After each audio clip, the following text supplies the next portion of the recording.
Money haste, 2 चोरी, 5 season, 23 episode और ढेर सारा थ्रिल और एक्शन। इससे बढ़िया वेब सीरीज आज तक नहीं बनी। क्या आपने इससे अच्छी वेब सीरीज देखी है? तो फिर शुरू करते हैं पहली चोरी से, मतलब सीजन 1 से। मिलवाते हैं आपको मनी हेस्ट के टीम मेंबर्स से।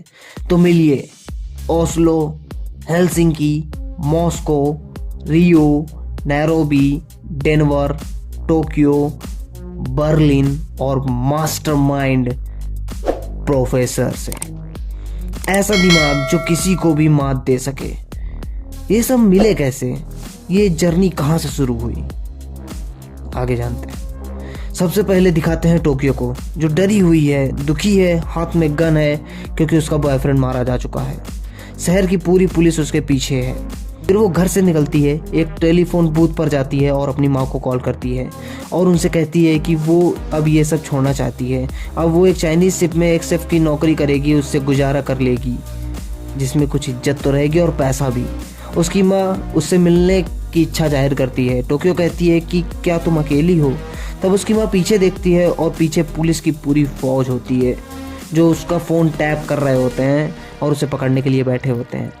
लेकिन उसकी माँ कहती है कि हाँ मैं अकेली हूँ। तब टोक्यो कहती है कि आप मुझे ग्रोसरी स्टोर पर आकर मिलो जो घर के पास है, और टोक्यो चल पड़ती है अपनी माँ से मिलने। तभी पीछे से लाल गाड़ी में एक बंदा आता है और टोक्यो से कहता है कि क्या मैं तुम्हारी कोई मदद कर सकता हूँ?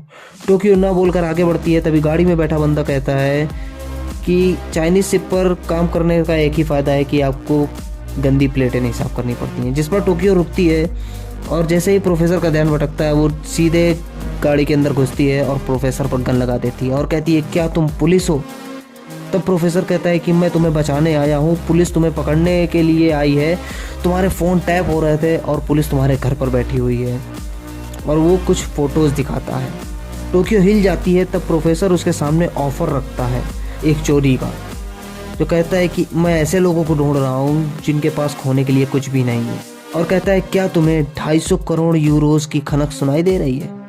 इतना बड़ा फिगर सुनकर टोक्यो तुरंत तैयार हो जाती है। फिर दिखाते हैं पूरी टीम को। फिर ये सब एक पुराने घर में जाते हैं जहाँ प्रोफेसर इनकी क्लास शुरू करता है। वो कहता है कि हम 5 महीने यहीं रहकर पढ़ाई करेंगे चोरी कैसे करते हैं। और वो कहता है कि ना ही कोई अपना असली नाम बताएगा और ना ही पर्सनल सवाल पूछेगा, और प्यार मोहब्बत तो भूल ही जाओ।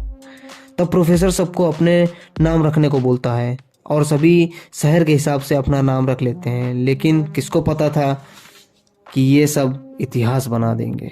इंचार्ज बर्लिन होता है। प्रोफेसर सबको ढूंढ कर लाया होता है और सबकी काबिलियत देखकर उनको लाया होता है। बर्लिन चोरी करने में माहिर होता है, जिसने काफ़ी बड़ी बड़ी चोरियां करी होती हैं। मॉस्को सुरंग खोदने में माहिर होता है। डेनवर सनकी और गर्म दिमाग का होता है। रियो हैकर होता है। हेलसिंकी और ओस्लो भारी भरकम और हर प्रकार के वेपन चलाने में होशियार होते हैं। और नैरोबी नोट छापने में माहिर होती है। उन 5 महीने में वो हर चीज़ सीखते हैं। फिर सब बस के अंदर एक लाल जंपसूट पहनकर और डाली मास्क पहनकर बस में निकल पड़ते हैं। फिर मॉस्को बस से उतर जाता है और रास्ते को ब्लॉक कर देता है। फिर वहाँ एक ट्रक नोट छापने का कागज़ लेकर निकलता है, जिसके आगे पीछे पुलिस की गाड़ियाँ होती हैं। सभी 8 लोग गन लेकर उस ट्रक को हाईजैक कर लेते हैं। तो उसी कार और ट्रक से रॉयल मिंट के अंदर एंटर करते हैं। रियो रॉयल मिंट के सभी सेंसर्स को और अलार्म्स को हैक कर देता है। फिर टोक्यो और नैरोबी गन लेकर मेन डोर से एंटर करती हैं।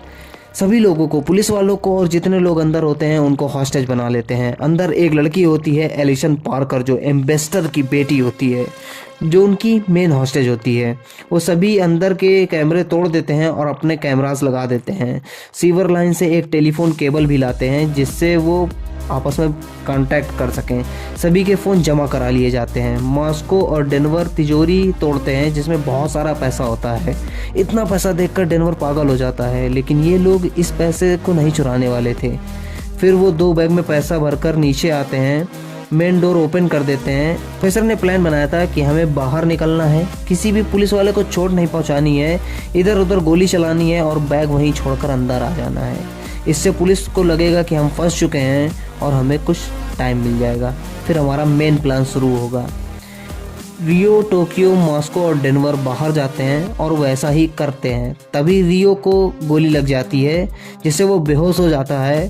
से टोक्यो अपना आपा खो बैठती है और पुलिस वालों पर अंधाधुंध गोलियां चलाने लगती है, जिससे कुछ पुलिस वाले जख्मी हो जाते हैं। डेनवर और मॉस्को उन दोनों को अंदर लाते हैं। फिर रियो को होश आता है, लेकिन प्लान की अब बैंड बज चुकी होती है और यहीं पर एपिसोड 1 खत्म होता है।